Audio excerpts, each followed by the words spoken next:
Good morning, everyone. So we are ready to put the other motor together to put in the vehicle. So I have it on the hoist and it's in front of the vehicle itself.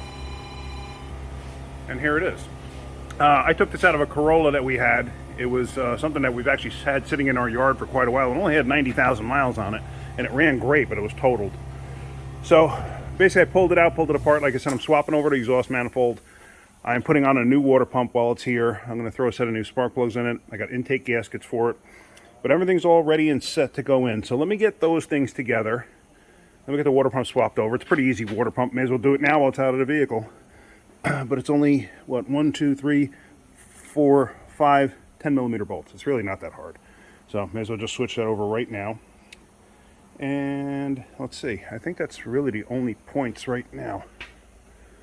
All right, let's go. Oh, actually, let me just show you. Just a close-up. Like I said, I always liked when Toyota did this with these block drains. They're nice because you can actually stick a hose on it and direct it to wherever you want and then crack the thing open and have it drain into a bucket.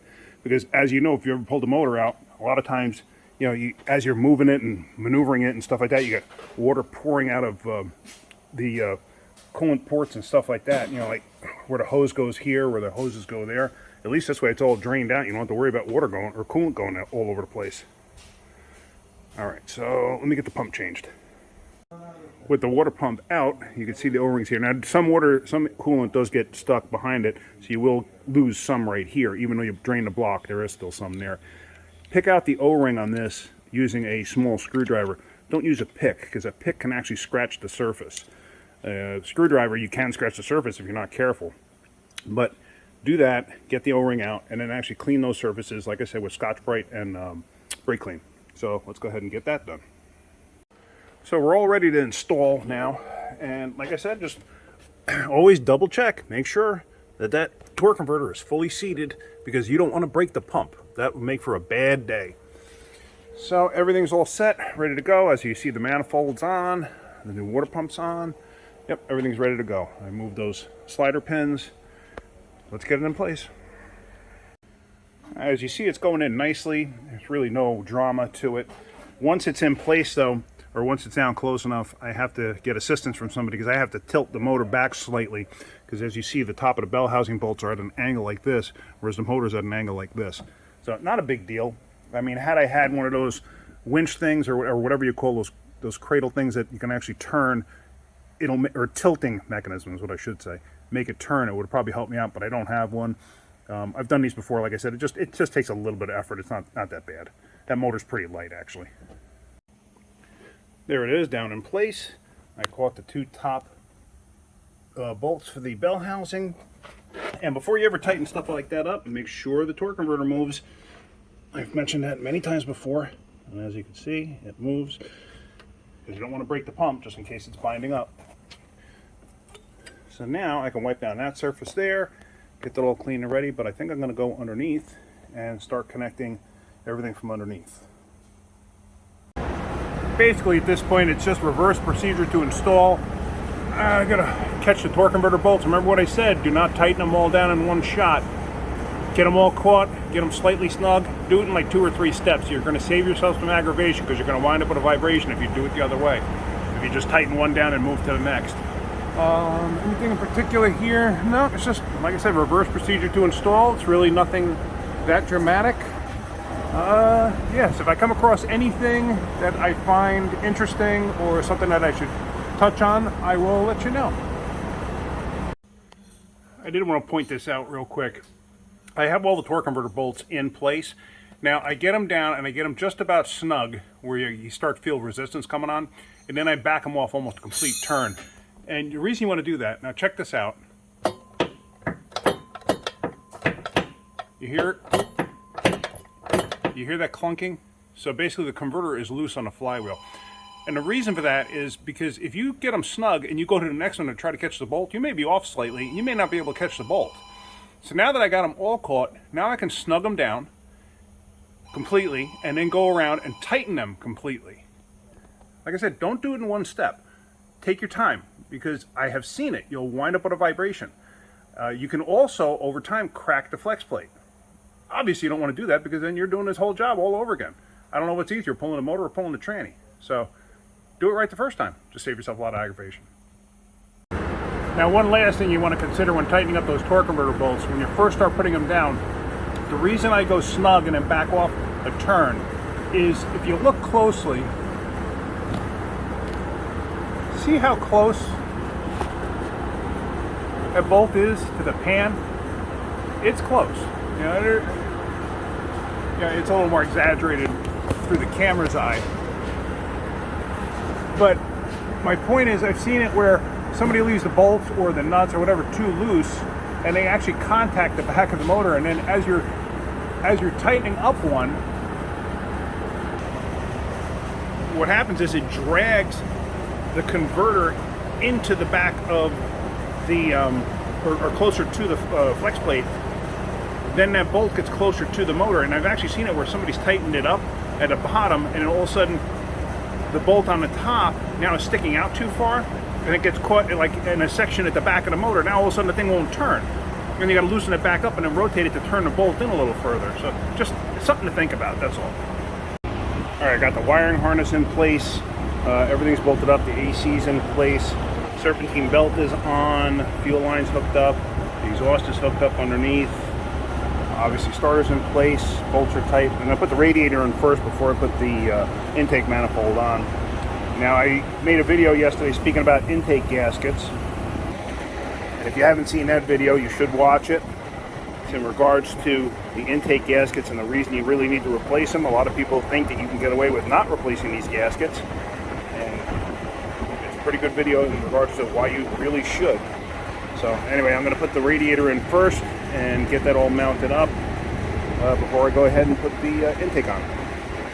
The reason being too is it's much easier to get the lower hose on now than it is when the intake's on.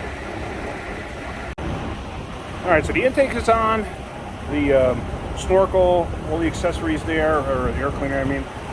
So all of that's done, the radiator's in place, the hoses are in place, all the tubes are hooked up, so now I just got to drop the fan in, get that hooked up, then I got to go back underneath it, I got to tighten the two nuts up for the mount, because there's two nuts that come up from the bottom, and there's a wire for the power steering pump that I got to hook that up. It's for the pressure sensor, and I already put oil in it, so that's it. Let me get that done, and then we should be ready to start this. We have everything all set and assembled now. I double checked everything, made sure everything was in the right spot. I'm just gonna retain this wire back there, but I have everything hooked up. I just hooked up the battery. Usually I put a battery charger on. Why I forgot to do that, I have no idea. But 99 times out of 100 I do. So hopefully the battery has enough charge in it. I usually don't put coolant in it right away. I usually will run it for 30 seconds to a minute to make sure everything's running okay. Check for oil leaks and stuff like that. I do have 4 quarts of oil in it, so that's more than adequate. I don't know how much it's going to take. It might take 4.5. So let's see if it actually starts. Like I said, we got this motor out of a car that we had here, a wrecked Corolla. Oh, nice green lights. And the Corolla had 90,000 on it. And it did run last year, so.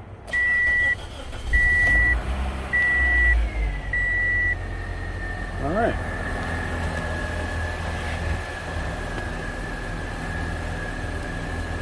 It's got daytime running lights. Motor sounds good.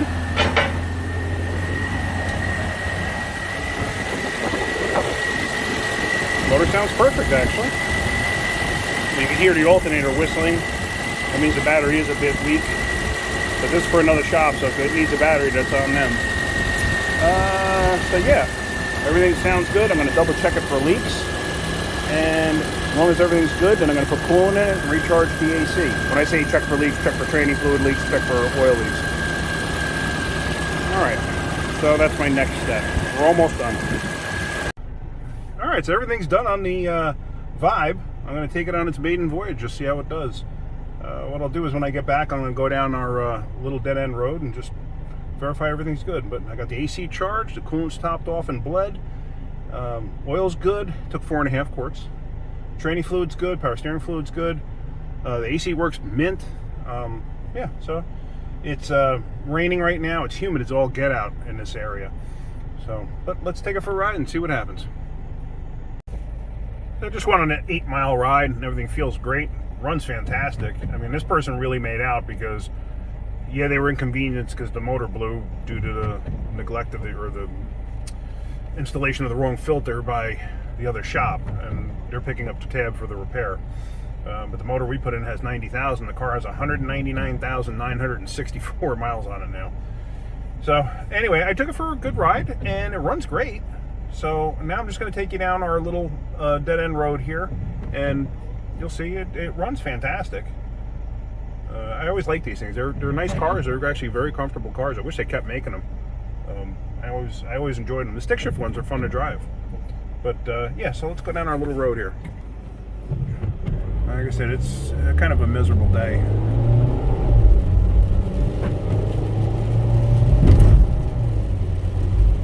But motor runs great. It really does run great.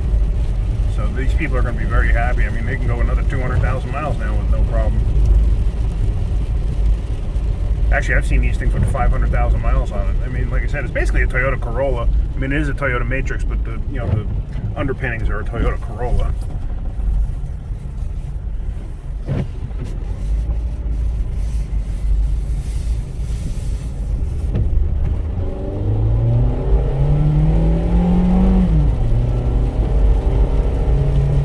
So they should be happy with this. Shoot, they got 100,000, 120,000 miles less on this engine, or 110,000 rather, less than what they had before. Alrighty. Come to a safe stop. That's pretty much it. So, hope you liked that video. If you get something out of my videos, hit that like button. If you could, please subscribe. Alright guys, have a great day. Keep wrenching.